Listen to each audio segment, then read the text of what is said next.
And you know, that's a little bit old, that chart. That chart's a couple of months old. And if you want to really see something that's said, take a look at what happened.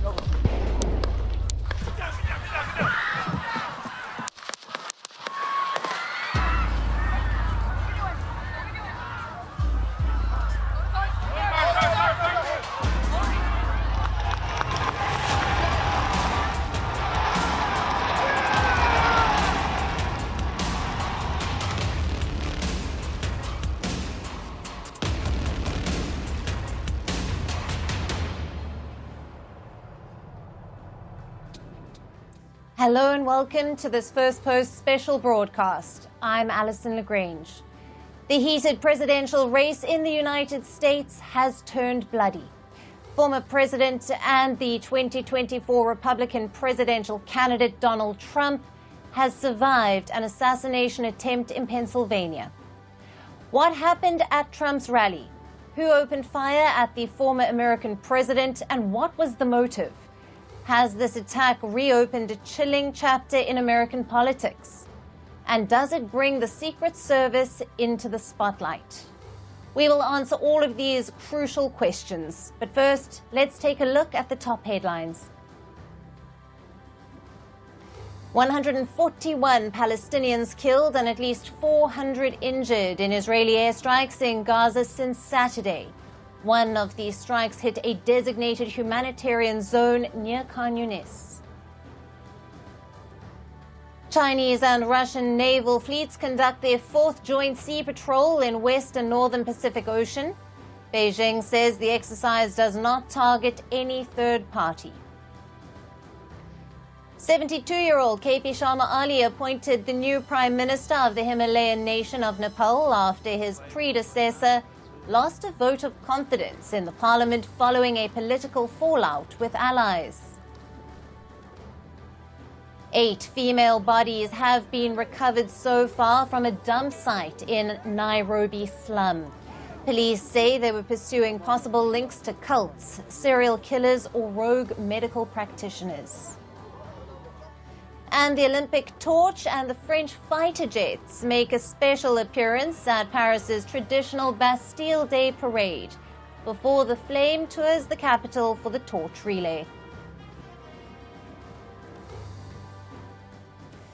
Now, in a major security lapse, former U.S. President Donald Trump survived an assassination attempt during a campaign rally. The attack has fueled fears of the 2024 presidential campaign descending into political violence. Before we go ahead, let me first give you a blow-by-blow account of what happened. Dressed in a white shirt, a blazer, and a bright red "Make America Great Again" cap, Donald Trump addressing a campaign rally in Butler, Pennsylvania. At around 6 in the evening local time, when Trump was rallying against illegal migration, shots rang out. It's a little bit old, that chart. That chart's a couple of months old. And if you want to really see something that's said, take a look at what happened. While Trump tried to say something on the mic, 4 more shots were heard in quick succession. You want to really see something that's said, take a look at what happened. Trump then grabbed his right ear as repeated shouts of "Get down" were heard, which were followed by the 5th and 6th shots. Now, the former president kneeled behind the podium as half a dozen Secret Service agents moved in around him. There was panic among the crowd.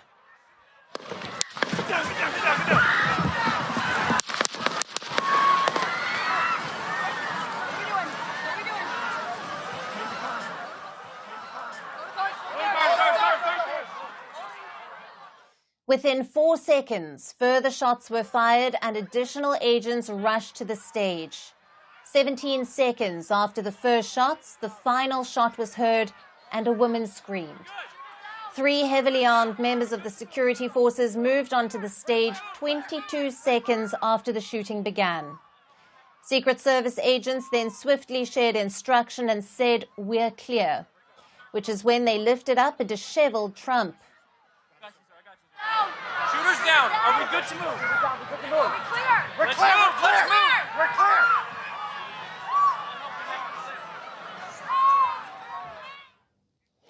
Trump was heard saying, "Let me get my shoes," while the agents formed a ring around him.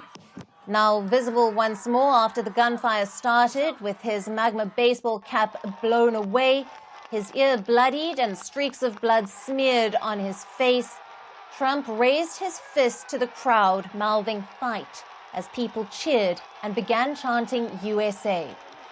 Let me get my shoes. Let me get my shoes. I got you, sir. I got you, sir. Let me get my shoes, sir. Hold that in your head. It's bloody.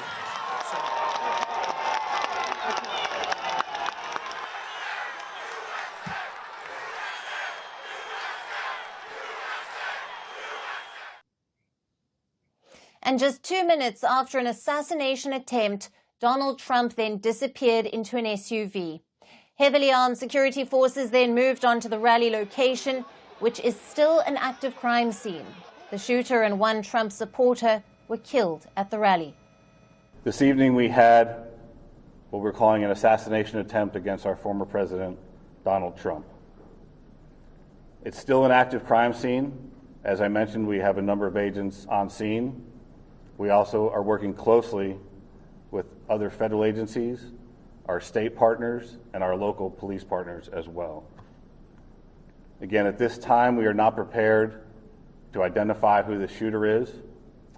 We are close to that identification, and as soon as we are 100% confident in who that individual is, we will share it with the press. At around 8:42 p.m. local time, Trump gave his first account of the shooting on Truth Social. He said he was shot with a bullet that pierced the upper part of his right ear. Donald Trump has now returned to his home in New Jersey. His campaign said that he was doing well after treatment. Now coming to who shot Donald Trump. The FBI has identified 20-year-old Thomas Matthew Crooks of Bethel Park, Pennsylvania, as the shooter. Crooks was shot and killed by the Secret Service seconds after he opened fire. According to reports, the shooter was on a building rooftop just outside the rally venue. State voter records show Crooks was a registered Republican and had made a $15 contribution in 2017 to a Democratic-aligned group. The motive behind the attempted assassination still remains unknown, and the FBI says it is working to determine the motive. By 6:50 p.m. local time, which is around 40 minutes after the first shots rang out, President Joe Biden was given an initial briefing on the incident. Speaking about 2 hours after the shooting, Biden said that he is grateful former President Trump is safe. President Biden also said that there is no place in America for this kind of violence. President Biden had later spoken to Donald Trump as well and had condemned the attack. He was in Delaware at the time of the shooting, where he planned to stay for the weekend, but he flew back to the White House early today for a briefing on the incident. Look, there's no place in America for this kind of violence. It's sick. It's sick. It's one of the reasons why we have to unite this country. We cannot allow for this to be happening. We cannot be like this. We cannot condone this. But the bottom line is, the Trump rally was a rally that he should have been able to be conducted peacefully without any problem. But the idea that there's political violence or violence in America like this is just unheard of. It's just not appropriate. Everybody must condemn it. Everybody.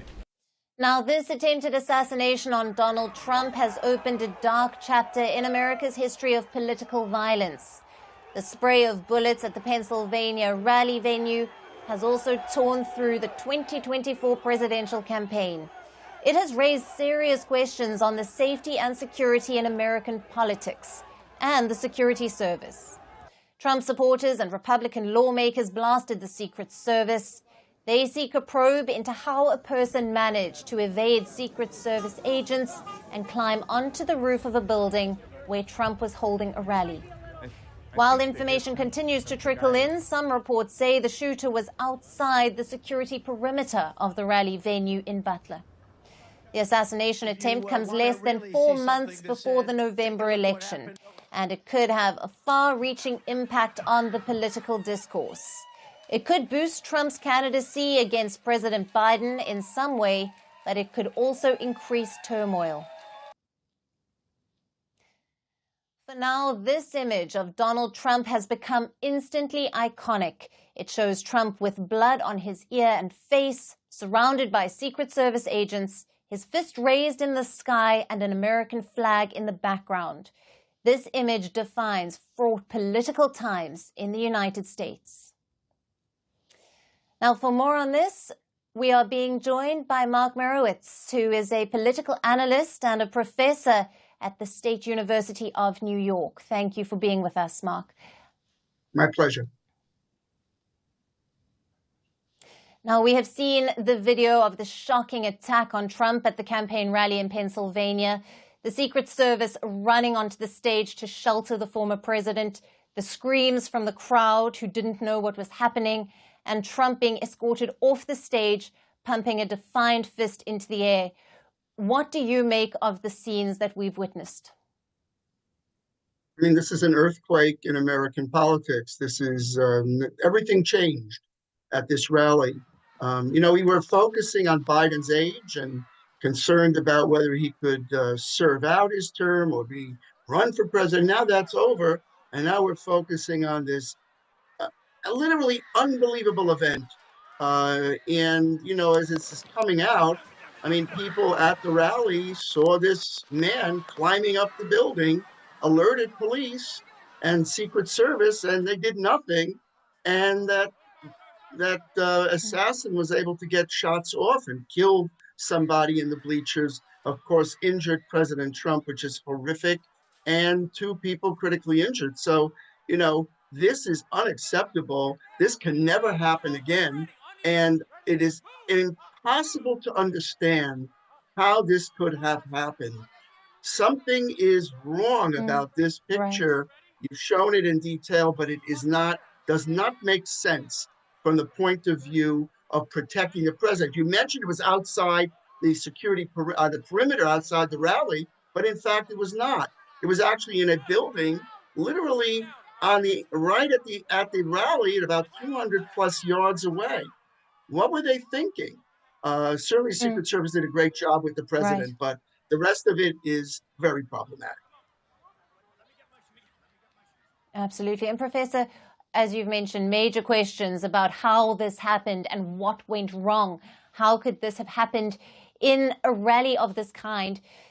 Do we know any further details about the shooter? We know that he was a 20-year-old male. He has been killed. Any other details on him or his motivation for the attack? Well, I haven't seen anything new, but I'm sure there will be a probe into this and a lot will come out. Will it be definitive? Will we ever understand the motive? I'm not so sure. But I think the takeaway from this is also a learning that is not just looking at the errors that were made, which are absolutely terrible errors were made, no question. But in American history, as you know, as you said, this is earth-shaking American history. We had John F. Kennedy in an open car in Dallas who was assassinated. We had Ronald Reagan leaving a hotel in Washington who was almost assassinated. Thank God he survived.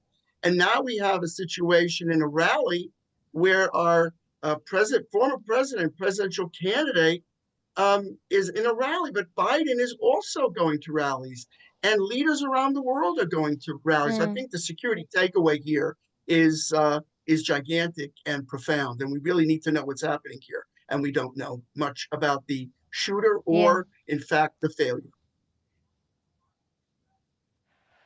Absolutely. And let's focus a bit more on the security situation, where a sniper was able to get that many shots off from a roof that close to the former president. There will, of course, be an intense review of the security lapse. As you've mentioned, there will be a probe. There was not just the Secret Service, but also Trump's private security and a number of law enforcement agencies present. What is your assessment of this and how they all work together?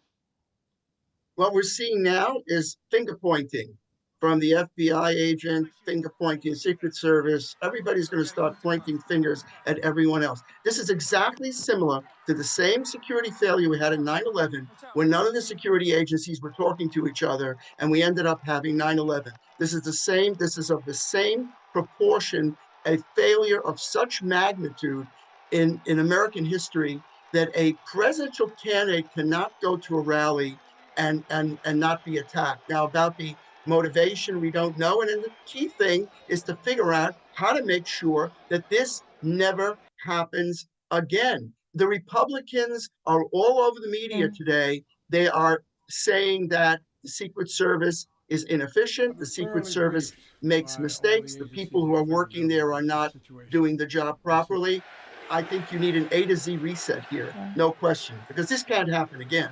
The trauma on American politics, and certainly the loss of Yeah. life and the injury, is just You want to really see unacceptable. something that's said, take a look at what happened. Yeah. Professor, stay with us, please, while we take a look at some other elements of the story. Now, the assassination attempt on Donald Trump has sent shockwaves across the world. World leaders are condemning the attack while raising concerns about political violence that has taken place in one of the world's biggest democracies. Our next report gets you the details on all the international reactions so far. Take a look. Take a look at what happened. The assassination attempt on Donald Trump in broad daylight has brought the race to the White House at a dramatic juncture. Let me get my shoes. The attack comes months ahead of the presidential polls that pits Republican hopeful Trump against President Joe Biden. Trump has survived the attack, but the incident has left the world shocked. Reactions have been pouring in from across the world over the assassination attempt.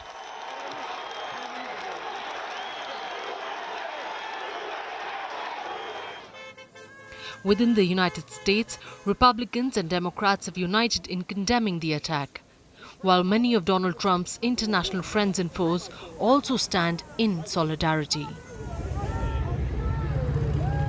The newly elected British Prime Minister Keir Starmer said he's appalled by shocking scenes at Trump's rally and added that political violence in any form should have no place in society.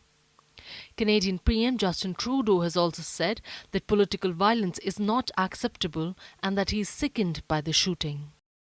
French President Emmanuel Macron said his country shares the shock and indignation of the American people, while German Chancellor Olaf Scholz called the attack despicable.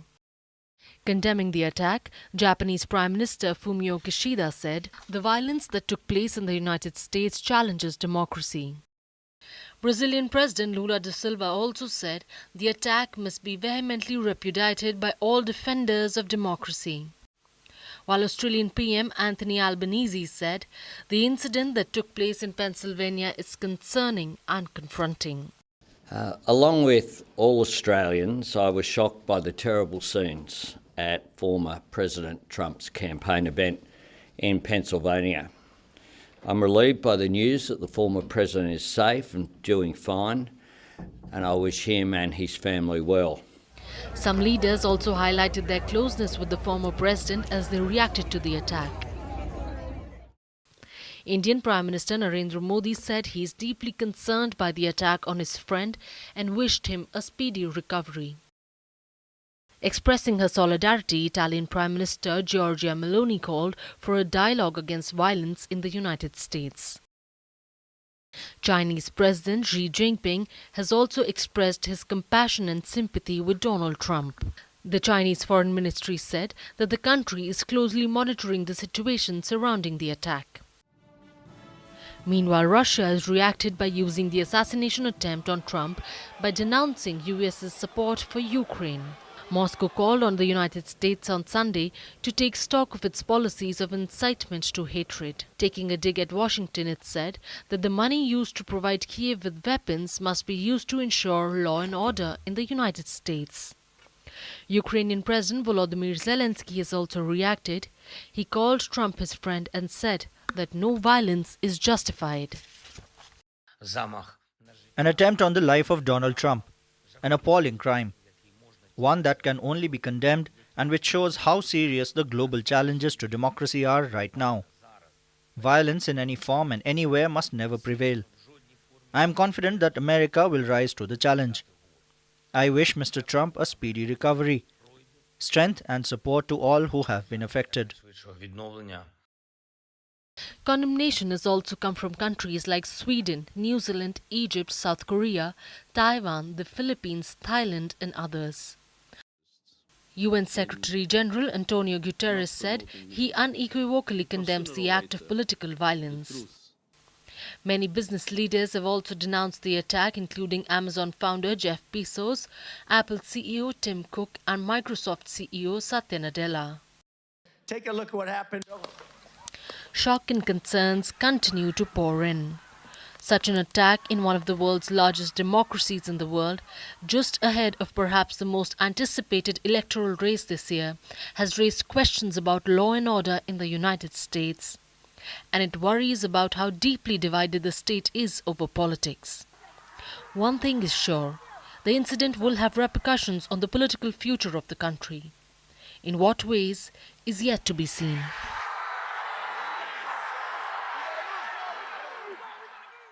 Now, those are some of the reactions from leaders from around the world. Now, coming back to our guest, Mark Merowitz, who is still with us. Now, this happened while people were taking part in the democratic process. Many world leaders condemning this kind of violence, saying that there is no place for it in a democracy. Could this boost Trump's image of strength? We saw his son had said that this is the fighter that America needs. What are your thoughts? I don't think that's the right message. The message right now, of course, thank God President Trump was not killed and he survived. But the message has to be, we have to tone down the political rhetoric. And I think some of the world leaders talked about that. We need to tone down how we compete in politics. And I think hopefully Biden spoke to Trump, and going forward, if they have a debate, if Biden is the candidate, the tone of it will be much better than it was in the first debate. We need to be more collegial. We can be competitive, but we have to tone down the rhetoric of violence. And that's the key. Yes, in terms of Trump's base, this was very, very important. And the image of the fist in the air and he survived and all of that will certainly be relevant to the political aspect of it. That the message for the American people is we cannot allow this type of thing to happen again. It is unacceptable. And it's not appropriate in the American political system.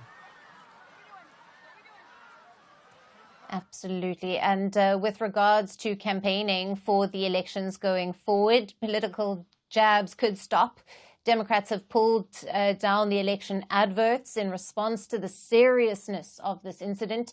And we saw that Trump got some high-profile endorsements as well. Do you think that this will have a major impact on the elections just about 4 months away? The impact is gigantic. We don't know yet what it's going to be, but clearly Trump, having been almost killed in an assassination, will certainly be important in terms of his political future. Now, we don't know Biden's political future in terms of his age, whether he's going to step down. We're in a maelstrom. We're in a confusion in our American politics. We need to get our American system back on track. This certainly didn't help. And we need to make sure that our dialogue in politics is much more civil going forward. At the same time, we cannot allow that world leaders, I'm sure, are looking at this and thinking about their safety as well. We cannot allow political leaders to be exposed in this fashion to assassination. It's just not acceptable in America or India or anywhere in the world. Can't be accepted. We have to allow politics to go on, and we have to tone down the rhetoric, tone down all of the some of the very inappropriate comments back and forth. So we're going to have a Republican convention. It's going to go on. Don't know if Trump is going to attend in person or by Zoom or Skype, but our political process moves forward. But obviously, everything changed on Saturday in American politics. And the implications of that, we will not know unless time passes and we can see a lot better what happened, what occurred, and how we make sure, most importantly, that such a thing can never happen again. Absolutely. Mark Merowitz, thank you very much for being with us on the special broadcast and for all your valued insights on the latest coming out of the USA. Thank you.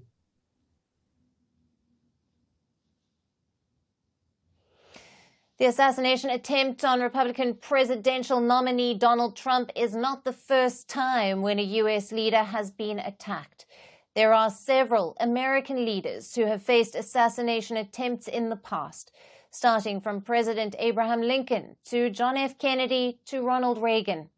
Here is a list of American presidents and presidential candidates who have fallen to the bullet or had a very close shave. Our next report gets you more.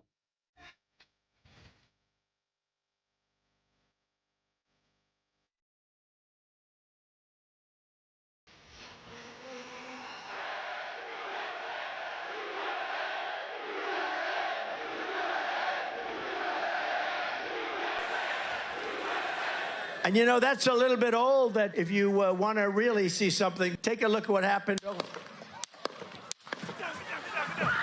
Sounds of gunshots being fired. Crowds screaming in panic. Utter chaos and mayhem.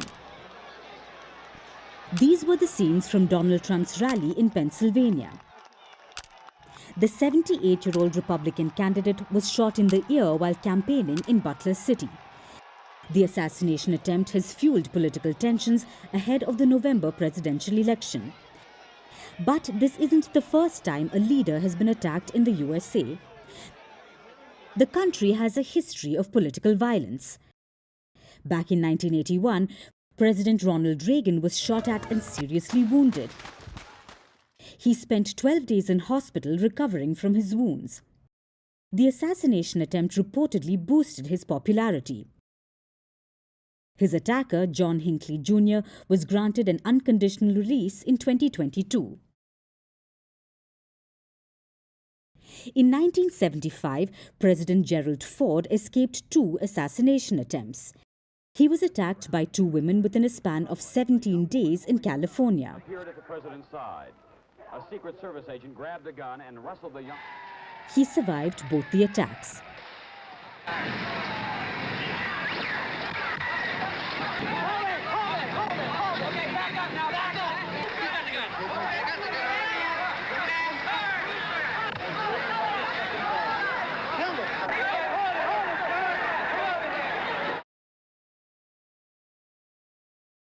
In 1972, Democratic presidential candidate George Wallace was attacked.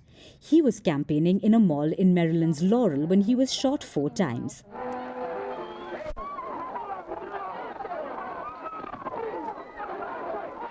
The attack that left Wallace paralyzed for life highlighted the political tensions in the USA during the Vietnam War era.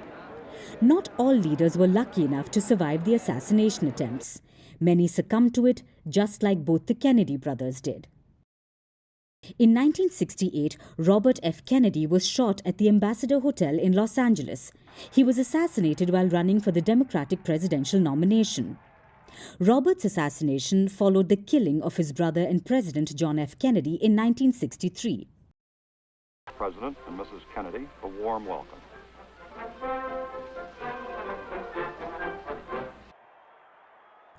John F. Kennedy was riding in a motorcade with his wife Jacqueline Kennedy in Dallas when he was shot multiple times.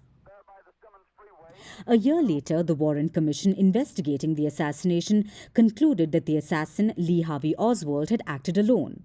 The commission's report ended the rumors of a larger conspiracy behind the assassination. Many believe that President John F. Kennedy's death began a more violent period in USA politics and society.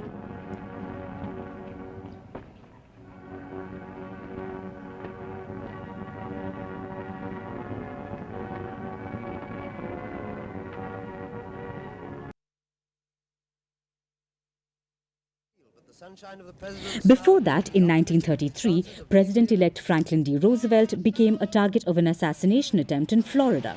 He survived the attack. However, Chicago Mayor Anton Cermak was killed in the attack. Other than Trump, there's one more former Republican president who was attacked while running for the White House again: Theodore Roosevelt. In 1912, he was shot in Wisconsin State's Milwaukee City. To his luck, the bullet was slowed by a folded 50-page speech and steel eyeglass case in his breast pocket. And as the world knows, Roosevelt decided to deliver his scheduled campaign speech despite being shot. The bullet remained lodged in his chest for the rest of his life.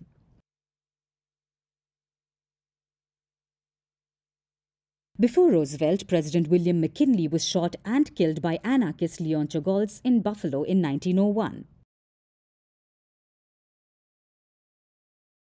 And lastly, the assassination of President Abraham Lincoln.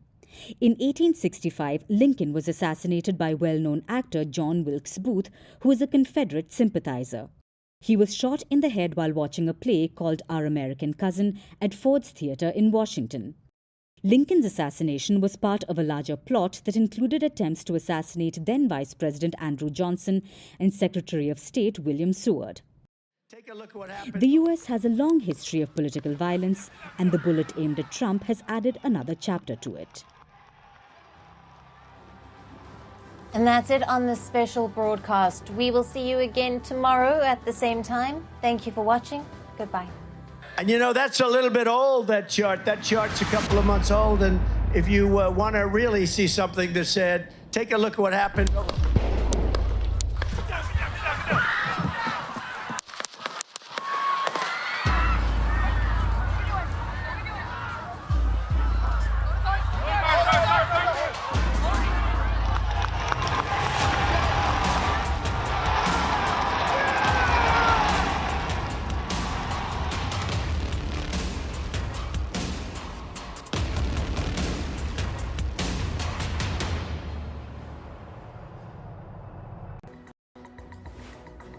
Hamas's military wing has released a video of its strikes on Israeli targets in southern Gaza.